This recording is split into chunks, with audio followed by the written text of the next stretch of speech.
वंदे मातरम की अनिवार्यता क्यों? आजादी के इतने सालों के बाद यह ध्यान कैसे आया?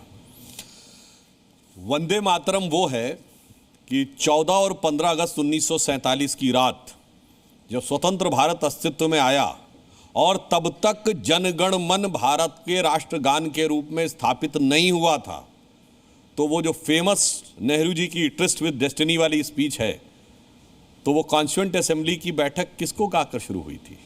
सुचेता कृपलानी ने वंदे मातरम गाया था। तो ये भारत अस्तित्व में आया है, स्वतंत्र रूप में वंदे मातरम गाकर अस्तित्व में आया है। और जब आज 150 वर्ष पूर्ण हो रहे हैं तो निश्चित रूप से उसको गाने में क्या समस्या है? अब यदि किसी को लगता है कि उसके कुछ पैरा में समस्या है, तुम दुर्गा दश प्रहर धारणी कमला कमल दल विहारिणी, इसमें समस्या है, तो मैं याद दिलाना चाहता हूं वंदे मातरम सबसे पहले 1896 में कलकत्ता कांग्रेस अधिवेशन में गाया गया। और बहुत से लोगों को नहीं पता होगा उसकी अध्यक्षता कौन कर रहा था।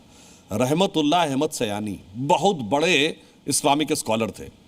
पूरा गाया गया, उनको तो कोई समस्या नजर नहीं आई। उसके बाद 1905 में जब करजन ने बंगाल का डिवीजन कर दिया, जिसको हम बंग भंग कहते हैं, हिंदू मुसलमान दोनों ने वंदे मातरम गाया और गंगा जी के तट पर आरती भी की। 1911 में वो रिवर्स हो गया। अब आइए साहब, 1896 से 1924-25 तक अनेक मुस्लिम कांग्रेस के अध्यक्ष रहे और हर अधिवेशन में पूरा गाया गया, इंक्लूडिंग मोहम्मद अली जौहर, जो 1923 से 24 में कांग्रेस के अध्यक्ष थे, जो बाद में मुस्लिम लीग के अध्यक्ष बने, वही जिनके नाम पे रामपुर में वो मोहम्मद अली जौहर यूनिवर्सिटी बनी, उसमें भी पूरा गाया गया। प्रॉब्लम आई जब जिन्ना ने 1937 में कहा। अब आप आइए, आजादी के बाद मौलाना आजाद भारत के शिक्षा मंत्री बने। जो राज्यों के शिक्षा मंत्रियों का पहला सम्मेलन हुआ, उसमें सिर्फ वंदे मातरम ही नहीं, सरस्वती वंदना भी गाई गई। तो इससे बहुत स्पष्ट है कि वंदे मातरम को लेकर किसी प्रकार की कोई समस्या नहीं थी, पर जो जिन्ना की मानसिकता वाली राजनीति है, जिसको सेकुलर चाशनी में लपेट कर चढ़ाया जाता है, उस कारण से यह समस्या आई है। और फिर मैं एक और एग्जाम्पल भी आपको बात बता दूं।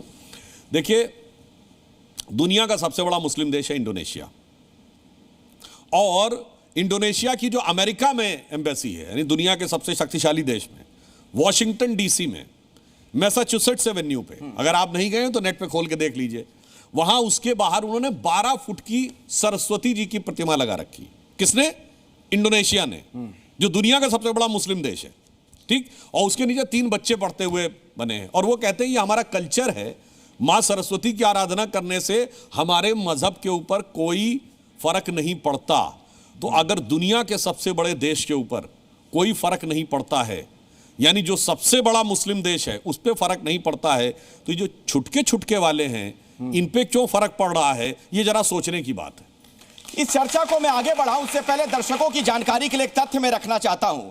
कई मुस्लिम देश हैं जहां पर जो भी राष्ट्रीय अस्मिता से जुड़ी चीजें हैं, अगर आप उसकी इज्जत नहीं करते हैं तो सजा तक का प्रावधान है। जैसे मलेशिया में राष्ट्रगान का सम्मान नहीं करने पर 100 रिंगिट का जुर्माना या 1 महीने की जेल हो सकती है। तुर्की में राष्ट्रीय प्रतीक, जिसमें राष्ट्रीय गान भी शामिल है, उसके अपमान पर 6 महीने से 2 साल की सजा का प्रावधान है। सऊदी अरब में फ्लैग लॉ के तहत राष्ट्रीय ध्वज और राष्ट्रगान के अपमान पर 1 से 3 साल की सजा और भारी जुर्माने का प्रावधान है। ईरान में राष्ट्रीय गान के अपमान पर अदालत जितने दिन चाहे उतने दिन की जेल की सजा सुना सकती है। और इंडोनेशिया में राष्ट्रीय प्रतीकों के अपमान पर 10 साल तक की जेल, भारी जुर्माना।